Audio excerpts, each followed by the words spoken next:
Let's begin with the punishments that were terrifying and slowly work our way toward the ones that were worse than death itself. 12. Rotational therapy was widely used across the US and Europe from the 18th to the 19th century and stands as one of the strangest, most stomach-turning treatments ever attempted for mental illness. The idea was simple: if you spin someone fast enough, maybe their mind will magically reset. Logical? Not even close. Terrifying? Absolutely. Patients were strapped into spinning chairs or beds, bound tightly at the arms, legs, and chest. Once secured, attendants would rotate them in circles, sometimes slow, sometimes fast, and sometimes at a horrifying 100 rotations per minute. Imagine being trapped in a human carnival ride from hell, except the only prize you won was nausea and trauma, and while the patient suffered, the man turning the crank probably got the best shoulder workout of his life. Small victories, I guess. As expected, the victims quickly became dizzy, violently disoriented, and usually vomited until they passed out. Doctors believe that the induced dizziness could reset the mind, calm agitation, and cure mental disorders. In reality, it reset nothing but the contents of the patient's stomach.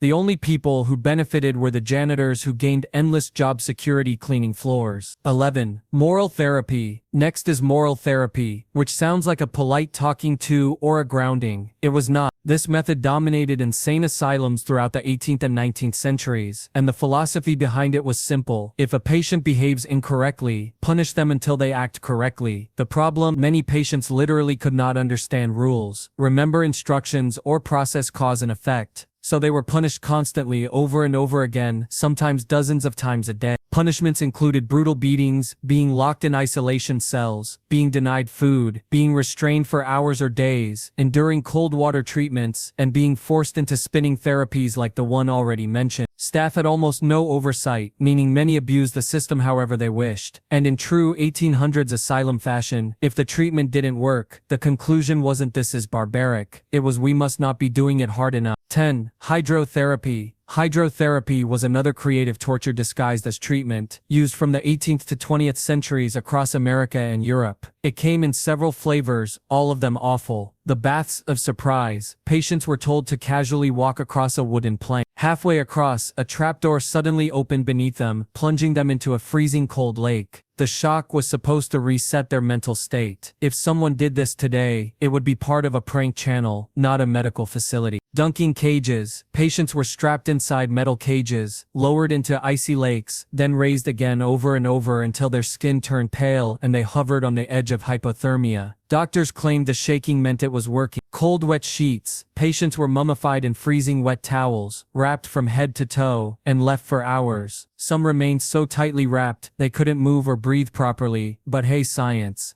Long baths. Patients were submerged in tubs with only their heads above water for hours or even days. Straps were eventually added, because patients kept trying to escape, which apparently ruined the therapy's calming effect. Doctors believed cold water reduced anxiety and restored balance, something modern science agrees with. When someone chooses to take a shower, not when they're kidnapped by a medical staff member with a hose. 9. Solitary confinement. Isolation cells were heavily used in asylums during the 18th and 19th centuries. Patients were locked alone in small dark rooms for hours or days. Many were schizophrenic or severely ill and had no idea what was happening or why. Terrified and confused, they often screamed, hallucinated, or threw themselves against the walls so violently they broke bones or split their skin. Straitjackets were later added, but even those didn't stop the injury. Eventually, padded rooms were invented, ironically not to help patients, but to protect staff from dealing with the injuries the old rooms caused. Once padding made the process safer, patients were placed inside even more frequently, often for days at a time. 8. Tranquilizing chairs. The tranquilizing chair, invented by Dr. Benjamin Rush, was one of the most widely used restraints in early American asylums. Patients were strapped in tightly, legs, arms, chest, and head immobilized. Movement was impossible. A bucket was placed under them to catch waste, and a small box or hood covered their head to restrict sight and sound. Some sat for hours, others for days. Rush believed that stillness would redirect blood from the body to the brain, thereby curing mental illness. The fact that none of this made physiological sense didn't stop him from using it on thousands. To add a dark joke from the original script, yes, I too was once strapped down like that when I visited the dentist. 7. Restraint cages. Restraint cages, used from the 19th to 20th century, were exactly as horrible as they sound. Patients were locked inside wooden or metal cages for hours, days or even weeks. Some could barely move, others could only stand or crouch, and all were left alone with their thoughts, a nightmare for someone with extreme mental illness. The worse a patient behaved, the longer they stayed in the cage, which meant the sickest, most vulnerable people endured the harshest, most sanity-destroying punishment. Rewritten, dramatic, polished, all details preserved. 6. Bloodletting. Bloodletting was one of the most widespread and horrifying medical practices in human history, used from ancient times up to the early 20s. Doctors believed that bad blood caused illness, and the solution was simply to drain it out. Patients were sliced open with blades, suctioned with leeches, or punctured repeatedly to remove as much blood as the doctor thought necessary. Mental asylum patients were considered among the sickest, so they recommended draining them nearly to the point of collapse. When patients didn't improve, likely because they were losing dangerous amounts of blood, doctors decided the logical solution was to take even more. Predictably, infections skyrocketed and many died, but in the age before evidence-based medicine, logic wasn't invited to the conversation. 5. Fever therapy. Fever therapy, used throughout the early 20th century, took insanity to an entirely new level. Doctors intentionally injected patients with malaria to create high fevers, believing the heat would burn out mental illness. The patient would endure weeks of shivering, sweating, hallucinating, and hovering near death. If they survived, doctors rewarded them with another round, and another, and another. Patients experienced up to 12 malaria-induced fevers in a row, often spanning 6 miserable months. Death rates were high enough that doctors eventually questioned their technique. Their solution: inject malaria blood into the brain instead of the body. More than 1,000 patients were subjected to this horror, about 15% died, many more suffered permanent neurological damage, but at the time, doctors insisted that because fevers cured some diseases, maybe mental illness could be cooked out too. Spoiler, it could. 4. Insulin shock therapy. Insulin shock therapy, also called insulin coma therapy, was used from the 1920s to the 1950s in countries worldwide. Doctors injected massive doses of insulin to force patients into hypoglycemic coma. Many began violently twitching and thrashing before slipping unconscious, breaking bones or dislocating limbs from the sheer intensity of the shock. They woke hours later, confused, terrified, and immediately received another dose the next day. This continued for weeks or months. One patient reportedly underwent the treatment for over 2 years. Obesity became common due to metabolic disturbances, and seizures were frequent. Brain damage was even considered a successful result, because a silent patient was easier to manage than a symptomatic one. The theory was that forcing the brain into repeated comas would shock psychosis out of the system. Instead, it shocked intelligence and memory right out of patients' skull. 3. Electroconvulsive therapy, ECT. Electroconvulsive therapy, introduced in the 1930s, came from an observation that pigs became calm after electrically induced seizures. 2 Italian psychiatrists decided, if it works for pigs, humans are basically the same thing. Patients were strapped to beds, given rubber wedges to prevent them from biting off their tongues, and had electrodes placed on their temples. With a flip of a switch, electricity surged through their brains, sending them into violent seizures. Worst of all, many patients were fully awake during the procedure, no anesthesia, no pain relief, just terror. Sessions were given daily or even multiple times per day, often for months, and although the treatment occasionally reduced symptoms, it also caused severe memory loss, PTSD, and lifelong trauma. 2. Trephination. Trephination is one of humanity's oldest surgical procedures. Practiced in ancient civilizations up through the 19th century, it involved drilling or cutting holes into someone's skull. Some people volunteered, believing it relieved headaches or released pressure. Others were forced, especially in asylum. Holes ranged from tiny punctures to openings the size of tennis balls. Later, doctors claimed demons or evil spirits were trapped inside mentally ill patients and needed an exit route. The solution: drill a hole and let the demon escape. Sadly, this was before Ouija boards were invented, so simply asking it to leave wasn't yet an option. Infection, brain damage, and death were common, but practitioners pushed forward, trying different tools, shapes, sizes, and skull locations like this was an art class instead of someone's head. Lobotomy. Finally, the worst punishment disguised as a treatment in human history, the lobotomy. In 1935, Portuguese neurologist Antonio Muniz began drilling holes into patients' skulls and injecting alcohol to destroy sections of their frontal lobe. behavior changed drastically, so doctors celebrated ignoring the fact that they were essentially erasing personalities. Maniz upgraded the procedure using a tool called a leukotomy, which sliced and removed chunks of brain tissue. Many patients lost the ability to move limbs, control facial expressions or perform basic tasks. Still, Maniz won the Nobel Prize in 1949 for this breakthrough. Enter Walter Freeman, the infamous American lobotomist, a man who performed over 4,000 lobotomies, and promoted the procedure like a door-to-door salesman of human misery. His signature creation, the icepick lobotomy, a procedure where he jammed an ice pick through a patient's eye socket, hammered it into the brain and stirred until the frontal lobe was scrambled. He didn't need to see what he was doing, he said he could feel it. Many died on the spot. Most survivors were never the same again, emotionless, dependent, hollow versions of who they were. Lobotomies became so popular that even healthy average citizens sought them out. By the 1960s, over 100,000 lobotomies had been performed worldwide. Today, it remains one of the most horrifying chapters in medical history, an experiment worse than death for many of